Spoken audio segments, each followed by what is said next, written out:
Chapter 1, Canto 9, Text 42. Tataha parinite kalhe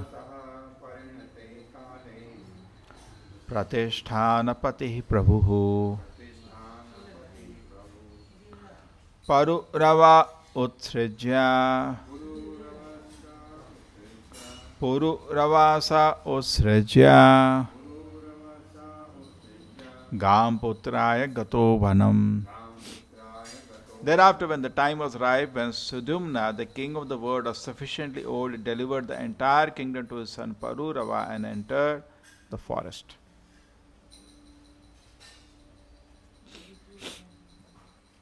So this is Vedic culture. In a Vedic culture, there is not much excitement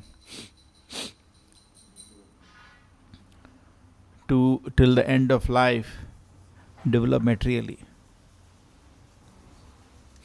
In this world we have so much effort to develop materially, and we try to keep improving our position, material position, keep improving the material position. That's how it is. Krishna doesn't have to do that because he is the Supreme Lord. He is perfect in everything. So when Krishna comes to this world, he has no plan to improve a material position. Therefore, there is no work for Krishna to do. We are working in this world because we want to improve our status. That is called economic development. Whole world is working hard to improve the economic situation. Krishna does not have to do that because already he is on the supreme platform. But still, Varnashrama accommodates different aspirations. But at a certain age, person should retire. The Brahmana has 4 ashrams: Brahmachari, Grahas, Vanaprastha, Sannyas. Kshatriya has 3: Brahmachari, Grahas and Vanaprastha. The Vaishyas have 2: Brahmachari and Grahasth. As Shudras have 1, only Grahasth. The Shudras, if they are sent to Gurukul, they cannot be educated. Because first thing taught in Gurukul is knowledge of the soul. And to understand the knowledge of the soul, the person should have some purity. Because Shudras cannot follow any rules and regulations, they cannot be taught knowledge of the soul, Brahma Jnana. Therefore, they are unqualified for a Gurukul. Just like today also, in a college there is entrance exam, some qualification needed. So Gurukul also some qualification is needed. Not everybody can study there. The people who were sent back home from Gurukul were the Shudras. So Shudra was not by birth as it is claimed. Bhagavad Gita says, Chaturvarna maya shishtam gunakarma vibhagashaha. The 4 varnas given in the Vedas are based on guna and karma. Janma is not mentioned. There are so many times we have kings who have 100 children, and some became Brahmanas, some became Kshatriya, some became Sannyasis. Like that it is said. Never it is said all became Kshatriya. May not be true. Very nicely explained. So this is totally, so-called foolish historians who speak so much nonsense in the name of Vedic history. They speak so much nonsense that they do not have any idea of Varnashrama. This is somehow unfortunately the part of the modern day study of the Vedic history. Oh, there was caste system. Caste system was deviation from the Vedic culture. It is not the part of Vedic culture. So many things happening today, we can't say it is there in the Vedas. We inherit the Vedic culture, but there are so many things which are perverted today. They are misunderstood today. So we cannot, if you go back to the books, if you go to the ancient Vedic culture, Varnashrama was actually a very scientific division of society, and everybody was happy in Varnashrama. Just like in a body, there are different parts. Head is there, belly is there, arms are there, legs are there. All have to do their own job. That is Varnashrama. So it's head represents Brahmana to give knowledge. Kshatriya represents hands to give protection, and belly represents Vaishyas to give nourishment, and Shudra represents legs to support the whole Varnashrama by serving the three-haired caste. Very peaceful, everybody is happy. Prabhupada said, proper Varnashrama leads to very smooth social intercourse.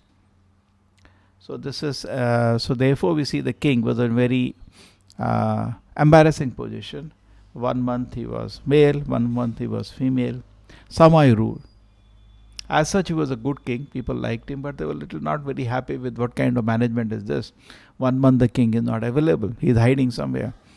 He was embarrassed by female form for 1 month. So this was the condition going on.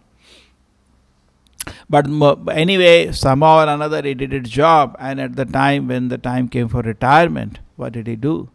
Immediately at that point, he started at the point of he left the kingdom and he found the eldest son Pururava, and he handed over throne to Pururava, and he took up the job next.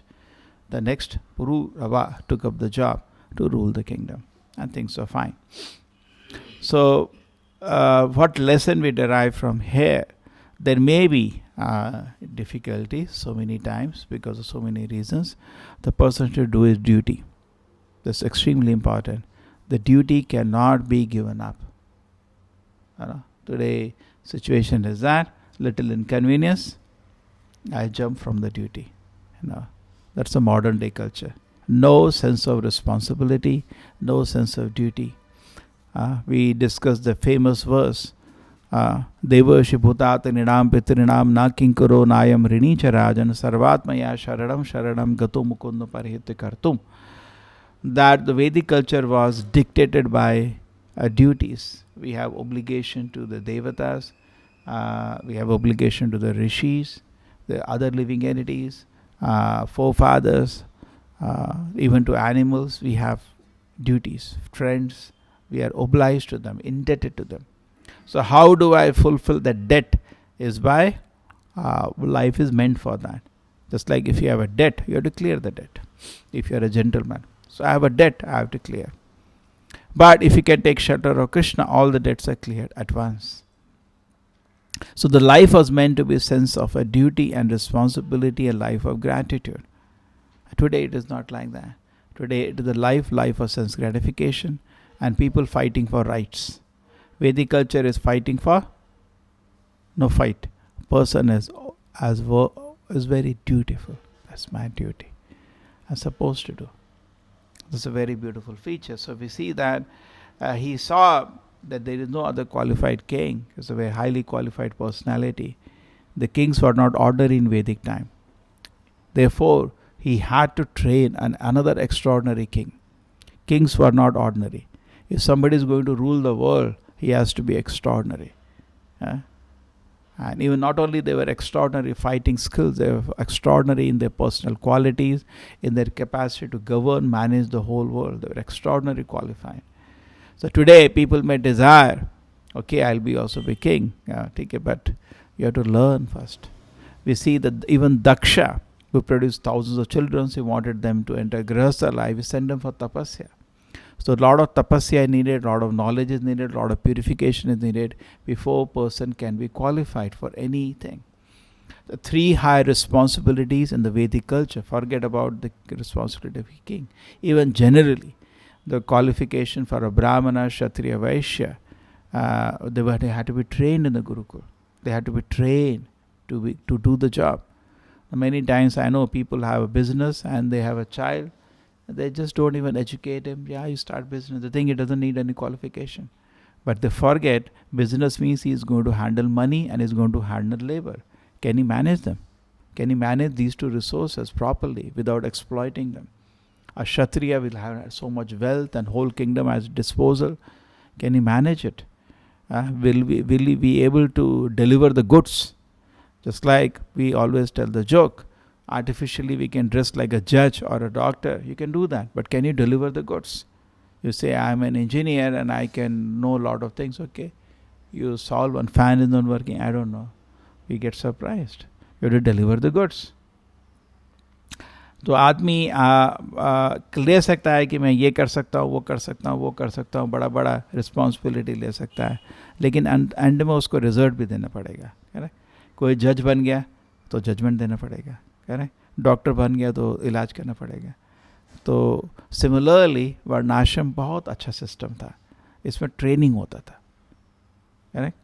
ब्राह्मण का training, क्षत्रिय का training, शूद्र का training, वैश्य का training. शूद्र का गुरुकुल में training नहीं होता था. शूद्र का ट्रेनिंग उसके पिताजी करते थे, है ना. जो वो काम कर रहा है सांस सांस सीख लेते थे.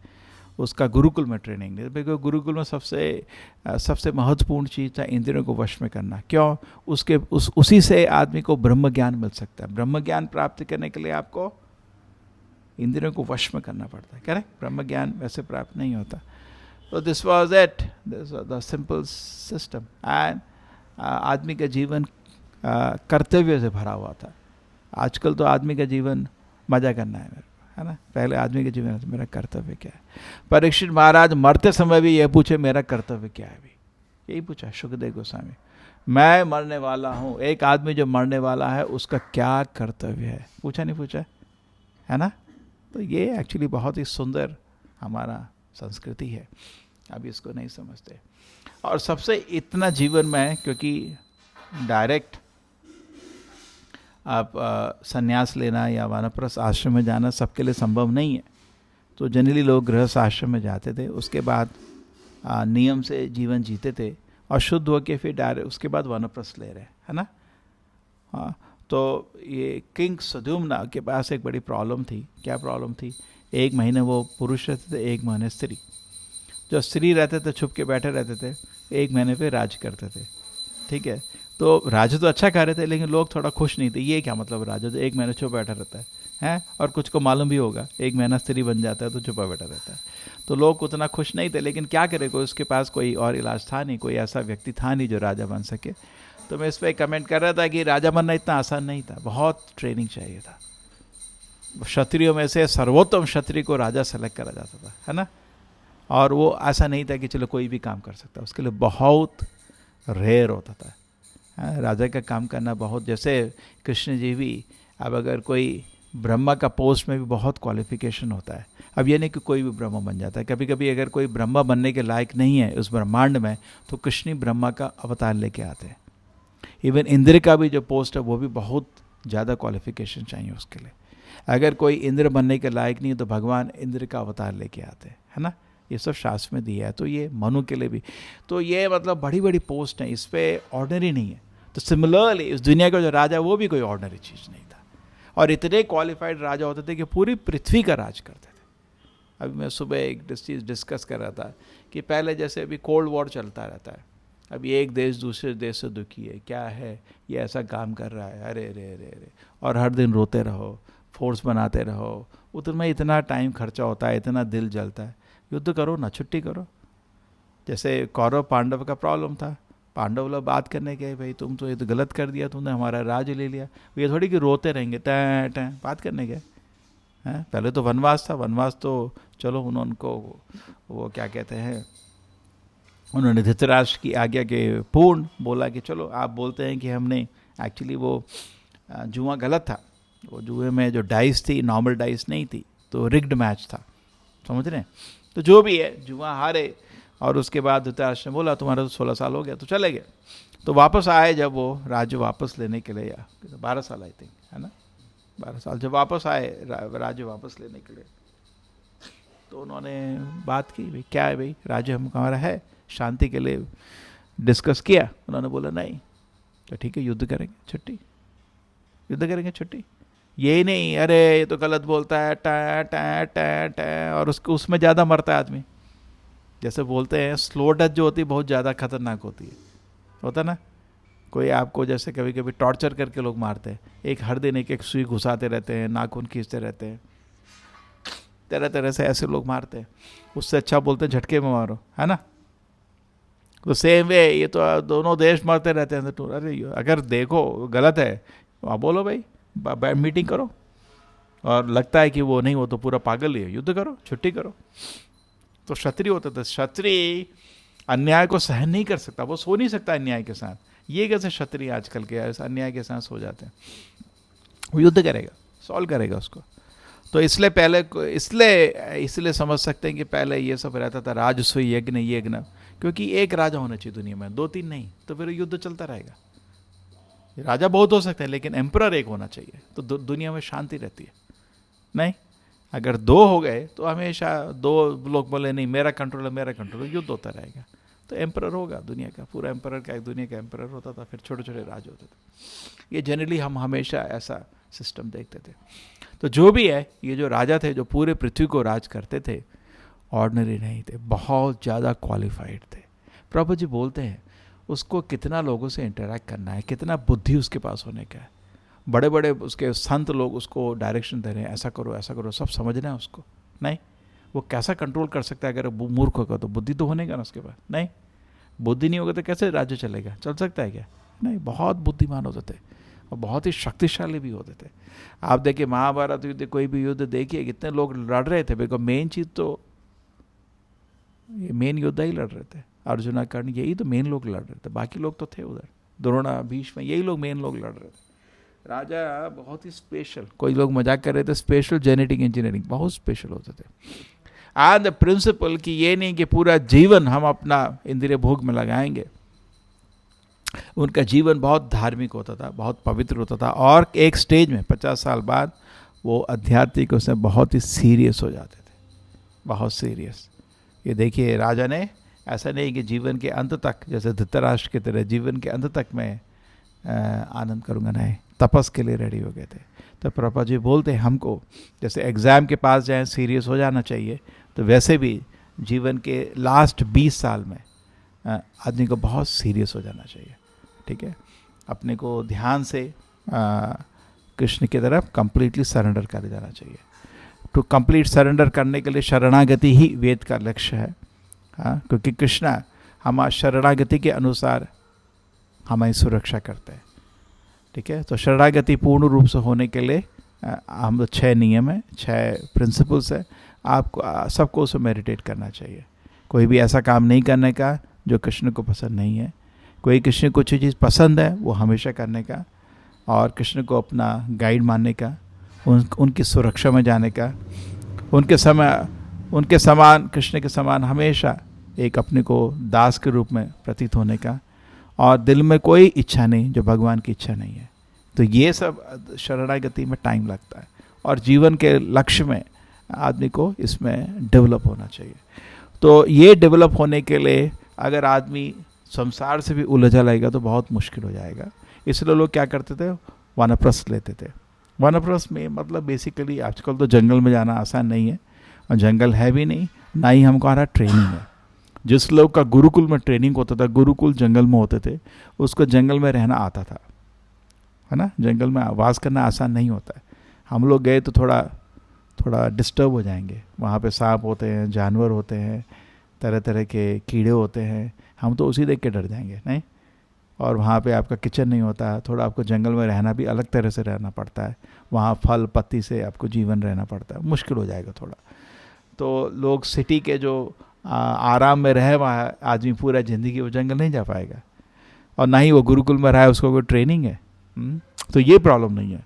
अभी प्रॉब्लम ये है अभी तो जंगल जो नहीं हो सकता, लेकिन आदमी को थोड़ा दुनिया के पॉलिटिक्स, दुनिया के टेंशन, इस सब से उदासीन हो जाना चाहिए। अब हमारा काम नहीं है, ठीक है, जो हमने कर सकते थे कर दिया है।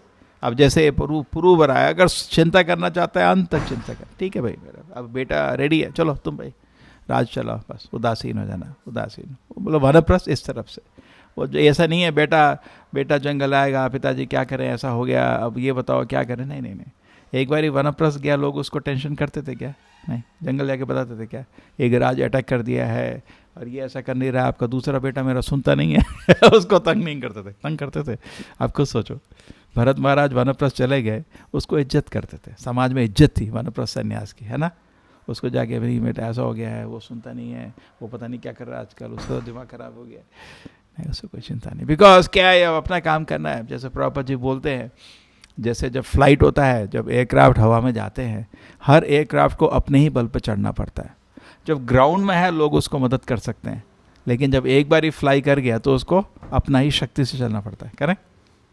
हाँ, पायलट है, एयरक्राफ्ट चला रहे हैं, जब आप एयरक्राफ्ट हवा में है, अब आपको अपना ही शक्ति से चलाना पड़ता है, नहीं अपना ही बुद्धि से चलाना पड़ता है, करेक्ट। थोड़ा ग्राउंड से आपको इन्फॉर्मेशन मिल सकता है, लेकिन आपके ऊपर है, सब कुछ आपके ऊपर है।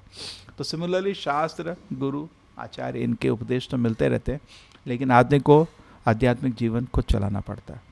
जैसे बड़े बड़े पंछी भी जो हवा में उड़ते हैं, सबको अपने ही शक्ति से उड़ना पड़ता है। तो सभी को भगवान के शरण में जाना पड़ता है, वही हमारा भाग्य है। ये समझने के लिए शास्त्र दिया है, ये समझने के लिए बड़े बड़े आचार्य लोग आए हैं, अब उदाहरण देके गए, ठीक है। तो अब भगवान की लीला भी इसी के लिए, भगवान की लीला में देखते हैं लोग उनकी शरण में जाते हैं। तो तरह तरह से शास्त्र में डिस्कशन हो रहे हैं। तो ये 9th कैंटो भागवतम में अलग अलग राजा का उल्लेख है। इसको पढ़ के लक्ष्य क्या है, इसमें बड़े बड़े एग्जाम्पल मिल रहे हैं, बहुत सुंदर संस्कृति दिख रही है। कितने तो बड़े राजा थे, किसी तरह राज्य किया, करना था, मुश्किल थी, 1 महीना पुरुष 1 महीना स्त्री, तो थोड़ा मुश्किल हो रहा था, लेकिन राज अपना कंप्लीट किया, अपनी सेवा कंप्लीट करी। फिर क्या किया, उसके बाद भगवान की शरण में चले गए, करेक्ट, राज अपने बेटे को देख। श्रील प्रभुपाद की।